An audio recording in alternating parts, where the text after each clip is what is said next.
बिस्मिल्लाहिर्रहमानिर्रहीम।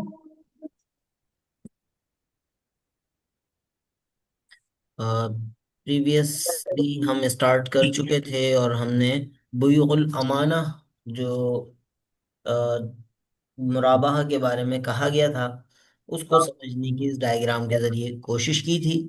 और चूंकि रिकॉर्डिंग बाद में भी अवेलेबल होगी तो जस्ट मुख्तसर समरी अगर हम बात करें तो जो भी आपकी पैसा और एसेट्स की खरीदो फरोख्त हो रही हो तो बेचने वाला अगर अपनी कॉस्ट को डिस्क्लोज करेगा तो वो कहलाती है बुयूल अमाना यानी ट्रस्ट बेस्ड ट्रेडिंग्स। और अगर वो कॉस्ट को डिस्क्लोज नहीं करेगा तो नॉर्मल सेल है, जनरल बार्गेन सेल जिसको मुसावमा कहा जाता है। इसमें बार्गेनिंग हो या ना हो, असल नॉर्मल सेल आप इसको कह सकते हैं, जनरल सेल कह सकते हैं। कॉस्ट डिस्क्लोजर अगर होगा तो प्रॉफिट और कॉस्ट यानी इसमें प्रॉफिट बिल्कुल सिरे से ना हो, यानी कॉस्ट टू कॉस्ट बेच रहे हैं तो तौलिया कहलाता है। और cost less than sale price हो तो मुराबाहा यानी प्रॉफिट डिस्क्लोज हो, प्रॉफिट हो और वो डिस्क्लोज किया जाए। और कॉस्ट जो है वो सेल प्राइस से कम हो, ज्यादा हो, यानी लॉस कर रहा हो तो लॉस को डिस्क्लोज कर रहा है तो ये वजीआ कहलाएगा। इन बेयुल अमाना में डिस्क्लोज कॉस्ट डिस्क्लोज सेल के अंदर किसी में अगर बाद में साबित हो जाए कि ये इसने झूठ बोला था, गलत बयानी की थी, तो उस परचेजर अपनी जो भी डिफरेंस अमाउंट है वो उससे रुजू कर सकता है। ये बुयुल अमाना का मतलब ये है।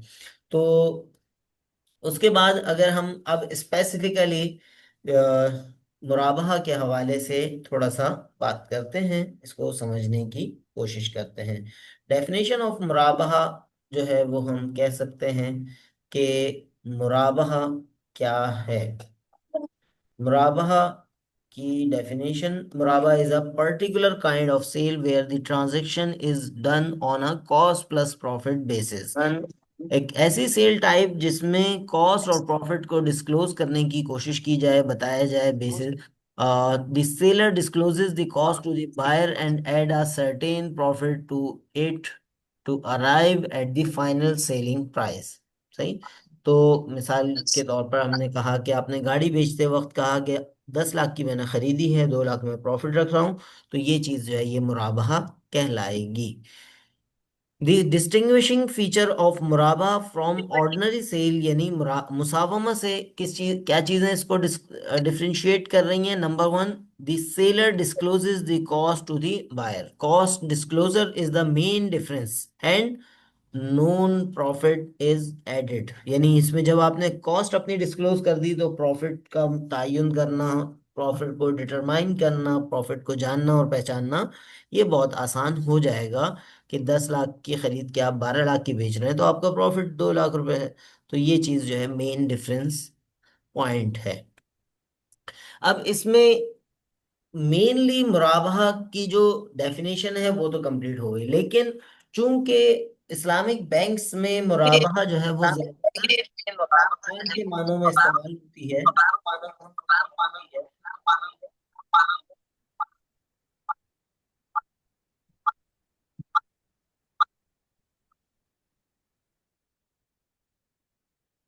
अच्छा जी। चूंकि ज़्यादातर जो है इस्लामिक बैंक्स में मुराबाहा रॉ मटेरियल परचेजिंग वगैरह में इस्तेमाल होती है, और वो क्लाइंट बैंक के पास जाता ही जब है जब उसके पास पैसे ना हो और उसको उधार की ज़रूरत हो, सप्लायर से उसको क्रेडिट ना मिल रहा हो, तो उस सूरत में बैंक के पास जो है वो ट्रेडर जाता है, कस्टमर जाता है। लेकिन शरियन शरिया वाइज मुराबाहा के लिए डेफर्ड होना, उधार होना कोई लाजमी नहीं है। सही है। बल्कि प्राइस ऑफ मुराबाहा, जब आपने एक सेल ट्रांजैक्शन कर ली जिसमें प्रॉफिट डिस्क्लोज कर दिया, कॉस्ट को डिस्क्लोज कर दिया, तो वो मुराबाहा है। अब ये जो है ये ऑन स्पॉट भी हो सकता है, डेफर्ड भी हो सकता है और डेफर्ड विद इंस्टॉलमेंट्स भी हो सकता है। सही। डेफर्ड में क्या होगा कि क्लाइंट बैंक के पास गया और बैंक की तरफ बैंक ने वो चीज परचेज करके क्लाइंट को सेल आउट कर दी, तो अब उसके बाद उसने 6 महीने, 3 महीने, 2 महीने का टाइम रखा कि ये एसेट जो है वो आप इसकी प्राइस आप हमें 6 महीने बाद दे दीजिएगा, 2 महीने बाद दे दीजिएगा। डेफर्ड विद इंस्टॉलमेंट का मतलब क्या है कि क्लाइंट जो है वो बैंक के पास गया और उसने कहा कि ये चीज मुझे चाहिए, बैंक ने अरेंज करके उसको दे दी, बेच दी। और बेचने के बाद अगले 6 महीने तक हर हर महीने XYZ अमाउंट जो है वो रिसीव करता रहा। तो ये डेफर्ड विद इंस्टॉलमेंट है। लेकिन जो ऑन स्पॉट वाला मेथड है, जो ऑन स्पॉट वाला मेथड है, ये मुराबाहा का इस्लामिक बैंक्स में हम लोग यूज करते हैं साइट एलसी के लिए। साइट एलसी के लिए हम इसको यूज करते हैं, और साइट एलसी का मतलब ये है कि इंपोर्ट किया माल, और माल इंपोर्ट करने के बाद बैंक ने मुराबाहतन मुराबाहतन उस माल को मंगवाया, और मंगवाने के बाद जो है वो बैंक ने कस्टमर को वो सेल आउट कर दिया। लेकिन कस्टमर फाइनेंसिंग नहीं चाह रहा, जस्ट उसने बैंक से इंपोर्ट के दौरान सर्विसेज ली, इंपोर्ट की सहूलत हासिल की। तो अब बैंक जो है वो क्या करेगा कि बहुत नॉमिनल चार्जेस, बहुत नॉमिनल प्रॉफिट रख के बैंक वो एसेट क्लाइंट को सेल आउट कर देगा। तो ये साइट एलसी कहलाती है। तो ऑन स्पॉट मुराबाहा जो है ये हमारा साइट एलसी में यूज होता है। अच्छा जी। पेमेंट मेथड्स ब्रेक मुराबाहा into two types. If price is prompt और on spot, it is called मुराबाहा मुअज्जला। ये आइन से है, उजलत से निकला है, हम उर्दू में भी इस्तेमाल करते हैं उजलत, जल्दी। तो अब इसमें चूंकि मुराबाहा मुअज्जला के अंदर कॉस्ट डिस्क्लोजर है, तो इसलिए ये मुराबाहा कहलाएगा। और उजलत में पेमेंट है तो ये मुअज्जला कहलाएगा। इसकी एग्जांपल ले लें, इसको रियल लाइफ एग्जांपल या नॉर्मल एग्जांपल जो हर एक से ताल्लुक रखती है, तो उसकी हम बात कर लें। आपने अपने किसी दोस्त को अपनी गाड़ी बेची, और उसको कहा कि ये मैंने 10 लाख की खरीदी थी और 12 लाख की तो मैं बेच रहा हूँ, उसने भी एग्री कर लिया। आपने जैसे ही बेचा, आपने उससे पेमेंट फौरन हासिल कर ली। एग्रीमेंट का पार्ट थी कि भाई कैश पेमेंट होगी या बैंक के थ्रू होगी, लेकिन फौरन होगी। तो ये कहलाएगा मुराबाहा मुअज्जला, कि पेमेंट इसमें उजलत में हो गई, जल्दी में हो गई, ऑन स्पॉट हो गई, कैश हो गई, बाय अकाउंट हो गई, जो भी हुआ, लेकिन फौरी हो गई, कोई इसमें टाइम पीरियड आपने अलाउ नहीं किया। दूसरी टाइप क्या है? If price is paid deferred और deferred with installments, it is called मुराबाहा मुवज्जला। सही। मुअज्जला ये हमजे से है। अजल, अजल कहते हैं मुद्दत को, कि एक ऐसी सेल ट्रांजैक्शन जिसमें प्राइस जो है वो डेफर्ड है। अभी सेम एग्जांपल को हम ले लेते हैं। आपने अपने दोस्त को गाड़ी बेची, 12 लाख की गाड़ी की प्राइस तय हुई, 10 लाख की आपने खरीदी थी, आपने कॉस्ट भी डिस्क्लोज कर दी अच्छे बच्चे बनकर। तो अब उसके बाद जो पेमेंट है, वो पेमेंट में दोस्त ने कहा यार मैं सारी पेमेंट अब आपको अभी नहीं दे रहा, मैं कुछ अभी दे रहा हूँ और कुछ जो है वो मैं आपको आधी पेमेंट अभी दे रहा हूँ और आधी जो है वो आपको 6 महीने बाद दूंगा। या हर महीने 1-1 लाख करके रिमेनिंग, यानी 6 लाख अभी दे रहा हूँ और बाकी 1-1 लाख करके हर महीने 6 महीने तक देता रहूंगा। तो अब ये डेफर्ड या डेफर्ड विद इंस्टॉलमेंट्स जो है ये कहलाएगा मुराबाहा मुअज्जला, हमजे वाला। सही। तो ये जो है ये इसकी पेमेंट प्राइस मेथड और मुराबाहा, इन दोनों के कॉम्बिनेशन से इसकी दो टाइप्स बन गई। यहाँ तक कोई बात किसी को ना समझ में आई हो तो आप अपनी वॉइस में या अपने टेक्स्ट में चैट बॉक्स में डिस्कस कर सकते हैं। अदरवाइज बिल्कुल सिंपल सी चीजें हैं, आसान सी चीजें हैं। अच्छा, अब इसके बेसिक रूल्स हैं और फर्दर चीज़ें हैं, ये भी हम पढ़ने की कोशिश कर लेंगे, वरना ऑलरेडी आपको बुक का चैप्टर मैंने बता दिया है और उससे आप देख सकते हैं। मैं थोड़ा सा इसको मज़ीद इंटरेस्टिंग बनाने के लिए कोशिश करता हूँ कि हम प्रैक्टिकल साइड पे जाएं। सही। प्रैक्टिकल साइड पे मुराबाहा किस तरह इस्तेमाल हो रहा है हम जाते हैं। कहाँ हमें मिलेगा? इस्लामिक बैंक्स की वेबसाइट्स पे।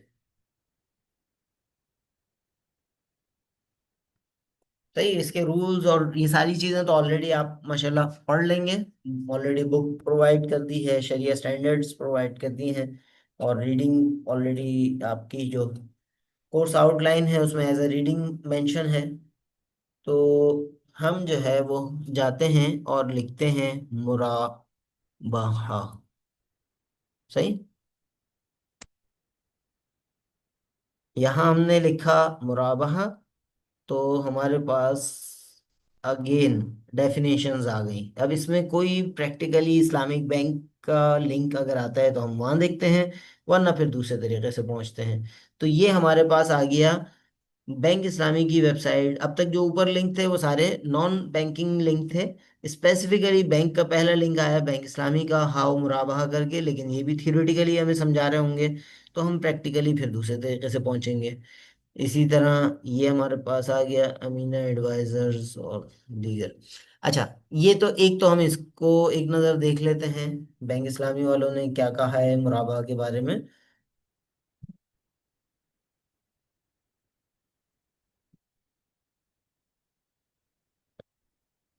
ये कुछ कंटेंट है, अगेन ये आप यहाँ भी पढ़ सकेंगे, आपकी स्लाइड से सिमिलर भी होगा काफ़ी। लेकिन हम इसको अगर देखें तो मिसाल के तौर पर Meezan bank is the most prominent bank in Pakistan.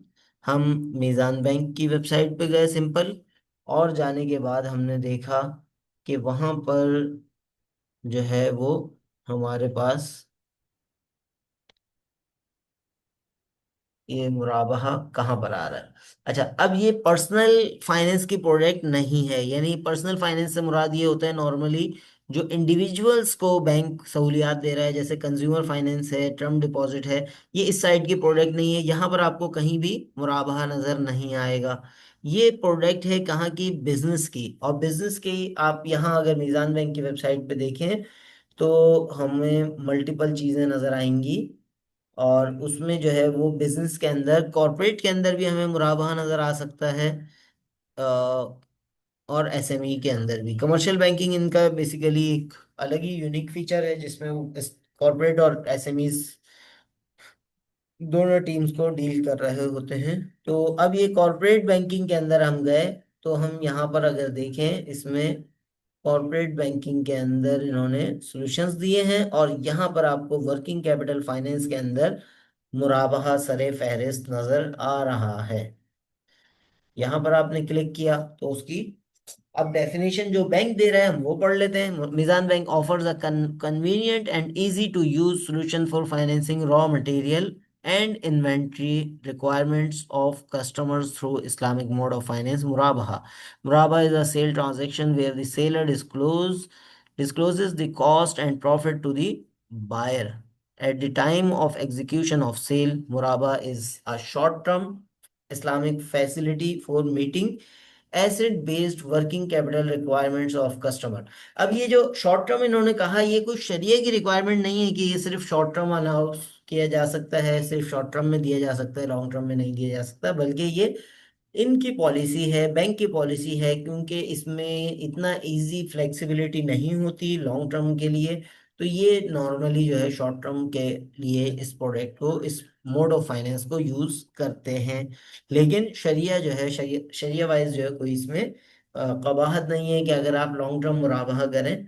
लेकिन उसमें थोड़ा सा टेक्निकल मसले हैं जिसकी वजह से पाकिस्तानी मार्केट में ये शॉर्ट टर्म में ही यूज हो रहा है। Instead of Mizan Bank sales the required asset to the customer on a spot or deferred basis। तो ये मुराबाहा का हमने एक इस्तेमाल देखा कहाँ पर, कॉरपोरेट बैंकिंग के अंदर। फर्दर जो है वो हमें और कहाँ मिलेगा, इसमें नहीं मिलेगा। हम फिर जाते हैं बिजनेस के अंदर, एसएमई बैंकिंग के अंदर, और यहाँ भी हमें मुलाकात होगी एक दफ़ा फिर मुराबाहा से।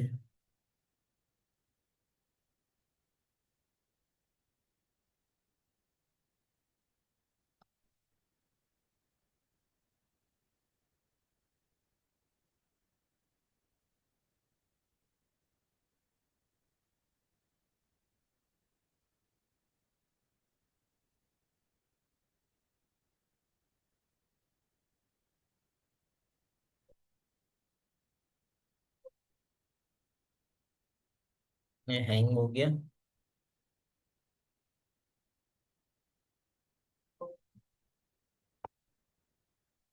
अच्छा, अब इसमें अगर हम जाएं तो मुमकिन है हमें यहाँ नजर आए, वरना as a mode of finance इसमें अलग से इन्होंने मेंशन नहीं किया। वरना ये उसूली तौर पर एसएमई फाइनेंसिंग का भी पार्ट है, और एसएमई फाइनेंसिंग भी इसके थ्रू होती है। सही। तकरीबन एसएमई और कॉर्पोरेट फाइनेंस सेम ही है, बस दोनों में डिफरेंस क्या है कि कॉर्पोरेट फाइनेंस जो है वो बेसिकली थोड़ा सा डिटेल, कॉर्पोरेट फाइनेंस के अंदर जो है वो थोड़ा सा जो है वो बड़ी अमाउंट्स होती हैं। एसएमई फाइनेंस के अंदर जो है वो इतनी ज्यादा डिटेल नहीं होती। अच्छा, अगेन हम कोर्स आउटलाइन को एज अ बेस डॉक्यूमेंट समझते हुए सी के लिहाज से आगे बढ़ते हैं। मुराबहा एज अ बैउल अमाना, ये हमने ऑलरेडी डिस्कस किया कि इसमें जो है वो सेलर पे ट्रस्ट करते हुए जो है वो सेल आउट किया जा रहा है, तो इसलिए हम इसको बैउल अमाना कह रहे हैं। अंडरस्टैंड बै मुराबहा इन क्लासिकल लिटरेचर, क्लासिकल फिक्ह लिटरेचर के अंदर बयूल मुराबहा का अच्छा खासा जखीरा जो है वो हर उसके अंदर मौजूद है। जो क्लासिकल लिटरेचर से मुराद यहाँ पर फिक्ह की किताबें हैं जो मदारिस में पढ़ाई जाती हैं, उसमें मुराबहा का तज़किरा हर हर कदम पर होता है। सही। इसी तरह अंडरस्टैंड द नीड ऑफ मुराबा, मुराबा की ज़रूरत क्या है, मुराबा की ज़रूरत क्यों पेश आती है। कि नॉर्मली जो है वो बैंक जब क्लाइंट को फाइनेंस करने जा रहा होता है, तो क्लाइंट को पता होता है कि ये चीज कहाँ से मिलेगी, किस तरह मिलेगी, और इसका अच्छे सप्लायर कौन से हैं, रेट किसके मुनासिब है। तो अब बैंक अगर खुद वो चीज परचेज करके लाए तो उसमें मसले मसाइल पॉसिबल हैं, तो बैंक क्या करता है कि उसी क्लाइंट को एजेंट बनाता है कि आप हमारी बिहाफ पे ये चीज पहले परचेज करके लेकर आए।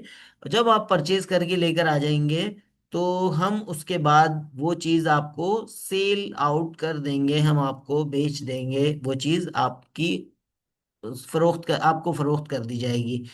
तो अब ये अंडरस्टैंड यहाँ पर जो है, चूंकि कस्टमर ही उस चीज़ को परचेजिंग करने का एजेंट होता है, तो कस्टमर को चूंकि प्राइसेस पता होती हैं, तो इसलिए कॉस्ट जब पता है तो बैंक अपना प्रॉफिट उसमें इनकर करता है, उसमें इजाफा करता है, और वो चीज कस्टमर को सेल आउट कर देता है। तो इसलिए ये मुराबाहा हमारे आज की इस्लामिक बैंकिंग में एक बहुत इम्पोर्टेंट किरदार अदा करती है। ये सबसे easy to use mode of finance है कि जिसकी वजह से जो है वो इस्लामिक बैंकिंग किसी भी जगह पे स्टार्ट हो हो तक होती है, हो सकती है। लेकिन इसको बहुत क्लियरली जो है इसमें आ, यानी इसको नॉन शरिया कंप्लाइंट होने से बचाना भी जरूरी है। सही।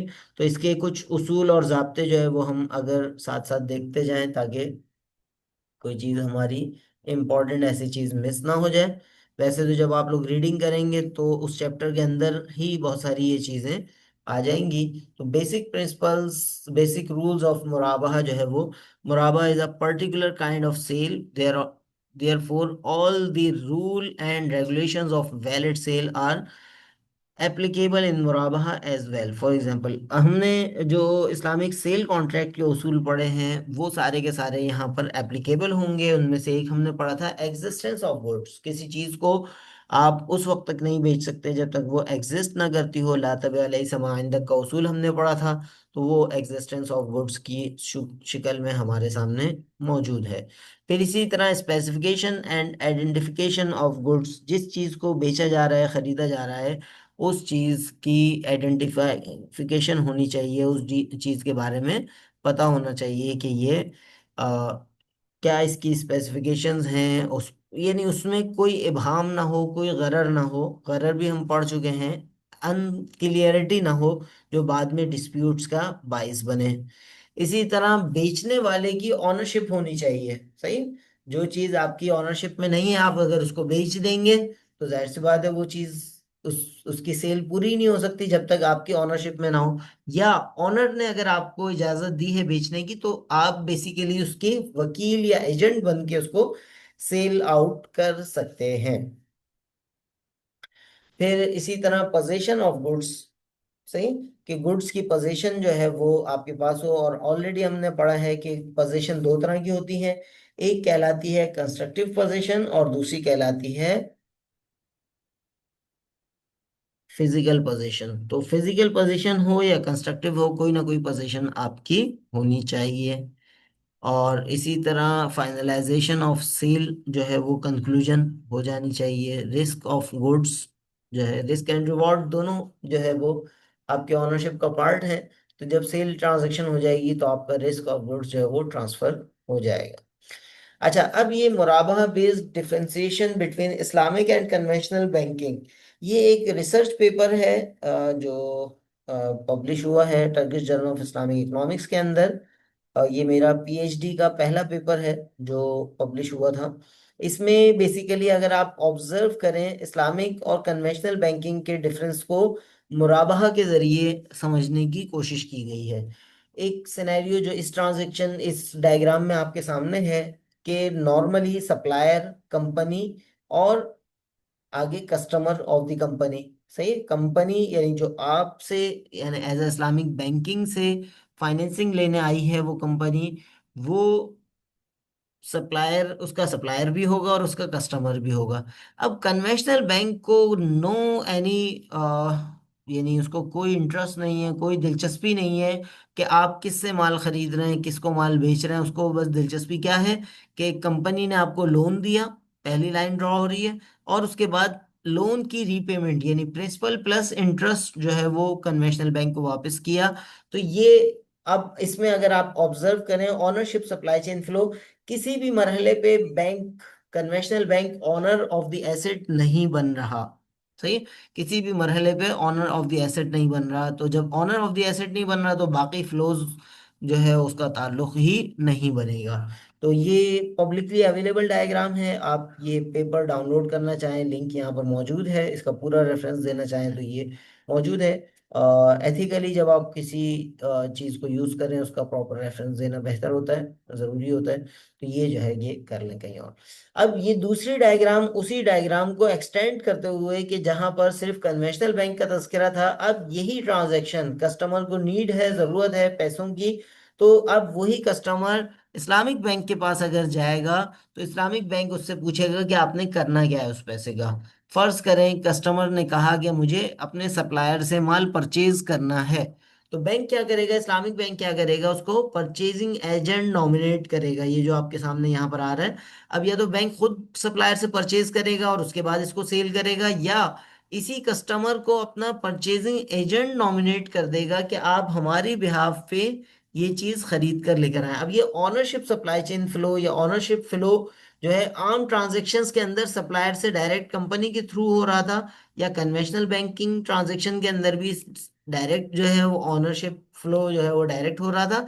लेकिन इस सिचुएशन के अंदर क्या है कि सप्लायर से पहले, सप्लायर जो है वो उसके बाद Islamic bank become the owner of the asset. Risk and reward जो है वो इस्लामिक बैंक के पास आएंगे जब ही इस्लामिक बैंक उस चीज को सेल आउट करने के लायक हो सकेगा। फिजिकली जरूरी नहीं है, शरिया रिक्वायरमेंट नहीं है कि वो फिजिकली एसेट जो है पहले इस्लामिक बैंक अपनी प्रीमिसेस में लेकर आए उसके बाद जो है कस्टमर के पास जाए, ऐसा कोई लाजमी नहीं है, जरूरी नहीं है। और बल्कि ट्रांजैक्शनल कॉस्ट को बचाने के लिए ऐसा मुफीद भी है कि आप जो है उससे अवॉइड करें। तो सप्लायर्स के बाद इस्लामिक बैंक ऑनर बन रहा है, और इस्लामिक बैंक फिर जब ऑनर बन जाता है तो फिर सेल कर सकता है। तो अगेन यहाँ चूंकि बैंक कस्टमर को अपना एजेंट बनाता है, और एजेंट बनाने के बाद जो है वो कस्टमर को कहता है कि आप जो है वो हमारे बिहाफ पे ये चीज खरीद के लेकर आए। तो ये इसलिए जो है यहाँ पर कॉस्ट चूंकि ऑलरेडी कस्टमर को पता होती है, तो बैंक अपना एक नोन प्रॉफिट, एक मालूम प्रॉफिट जो है वो यहाँ पर ऐड कर देता है। तो ये जो है ये कहलाती है मुराबाहा ट्रांजैक्शन। तो ये ही चीज इस्लामिक और कन्वेंशनल बैंकिंग को ये एक डायग्राम बहुत अच्छे अंदाज में वाज़ेह कर रही होती है। अब बाज लोग कहते हैं कि कान इधर से पकड़ो उधर से पकड़ो, बात एक ही है।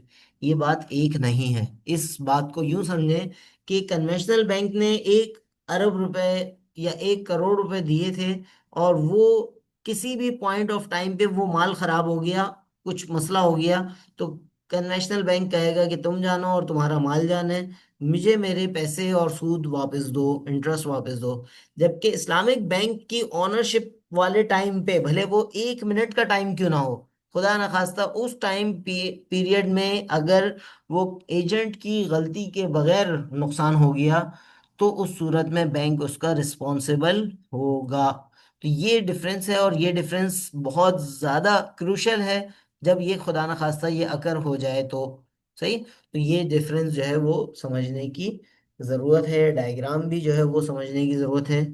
उम्मीद है आप इसको अच्छे अंदाज में समझ सकेंगे। अगेन इसका भी जो है रेफरेंस प्रॉपर यहाँ पर दिया हुआ है।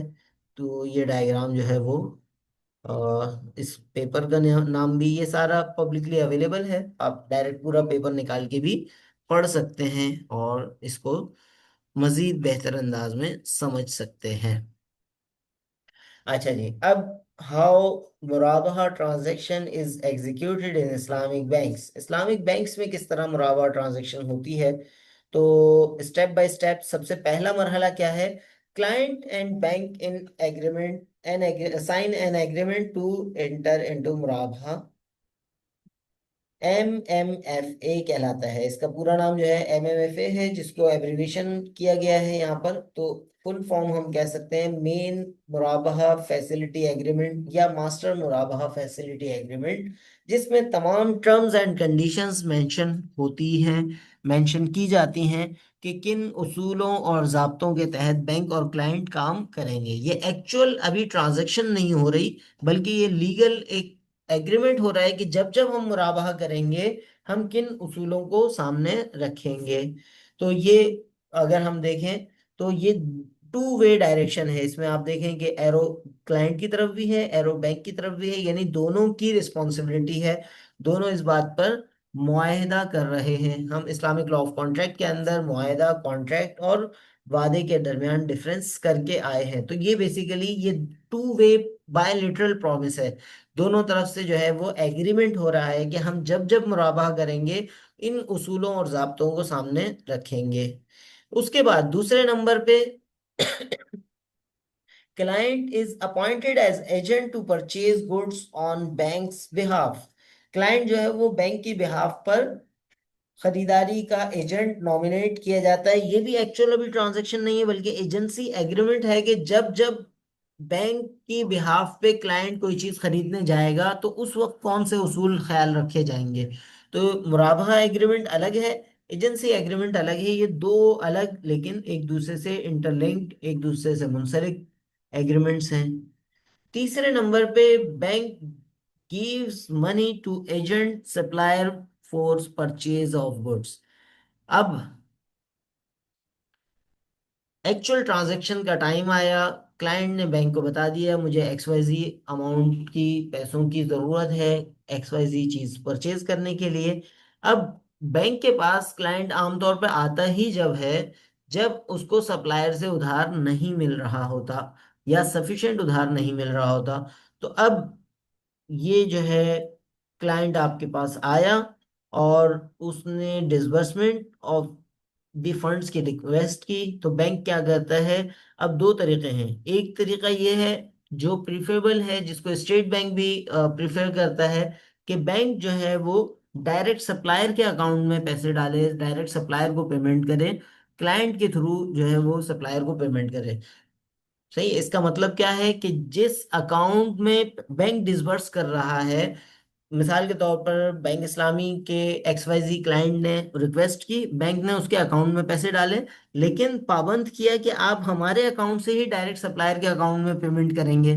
तो क्रॉस चेक के जरिए या XYZ किसी ऐसे मोड ऑफ फाइनेंस के, ऐसे मोड ऑफ पेमेंट के जरिए जिसमें सप्लायर या पेई ट्रेसेबल हो, तो उसके जरिए जो है वो पेमेंट करना, ये कहलाती है डायरेक्ट पेमेंट। लेकिन बास क्लाइंट्स होते हैं, खासतौर पे बड़े जो क्लाइंट्स होते हैं, निशात मिल्स और XYZ जो बड़ी कंपनियां हैं, वो इंसिस्ट करती हैं कि हम मिसाल के तौर पर HBL वाले अकाउंट में या फलाने अकाउंट में हम अपने ही अकाउंट में ट्रांसफर करेंगे।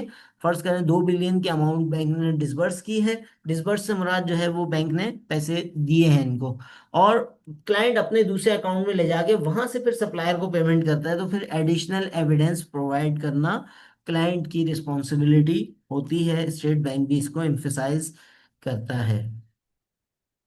The agent takes position of goods on bank behalf. Bank की बिहाफ पे चूंकि कस्टमर ने वो चीज खरीदी है पहले मरहले में, तो बैंक एजेंट जो है जैसे ही वेंडर से गुड्स रिसीव कर लेता है, तो उसके साथ ही रिस्क जो है वो ट्रांसफर हो जाता है बैंक को।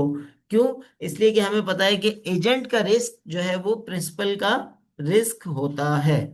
एजेंट का रिस्क प्रिंसिपल का रिस्क होता है। तो एक्चुअली हमें यहाँ पर ये पता चल गया। माल आ गया। माल आने के बाद क्लाइंट ने makes an offer to purchase the goods for bank through our declaration. अब कस्टमर जो है वो बताता है कि भाई आपके एजेंट के तौर पर मैंने ये माल हासिल कर लिया है। अब बैंक अपना नुमाइंदा भेजना चाहे तो भेज सकता है। और भेजने के बाद जो है वो क्लाइंट उसको कहता है कि ये माल मैं अब आपसे खरीदना चाह रहा हूँ। बैंक जो है वो उसकी ऑफर को एक्सेप्ट कर लेता है। मुराबाहा एग्रीमेंट और को रेफर करते हुए मुराबाहा कॉन्ट्रैक्ट एक्चुअली जो है वो यहाँ पर इस मरहले पे होता है। ऑफर एंड एक्सेप्टेंस के साथ ही जो है वो सेल कंक्लूड होती है। और कंक्लूड होने के बाद अब client pays agreed price to pay bank according to an agreed schedule, usually on a deferred payment basis, बेमुअज्जल की बेस पर। आमतौर पर जो है वो उधार सेल होती है, तो 6 महीने बाद, 3 महीने बाद, 2 महीने बाद क्लाइंट पेमेंट कर देता है। तो ये जो है ये मुराबाहा के ट्रांजैक्शन के हवाले से हमारा स्ट्रक्चर जो है वो हमने आज डिस्कस किया। नेक्स्ट क्लास में हम मिसकॉन्सेप्शंस इन मुराबाहा फाइनेंसिंग, इससे जो है वो हम बात स्टार्ट करेंगे इंशाल्लाह। इसको याद रखिएगा और इससे ऑनवर्ड आगे बढ़ेंगे। यहाँ तक के हवाले से किसी का कोई सवाल हो, कोई बात हो तो वो कर सकते हैं।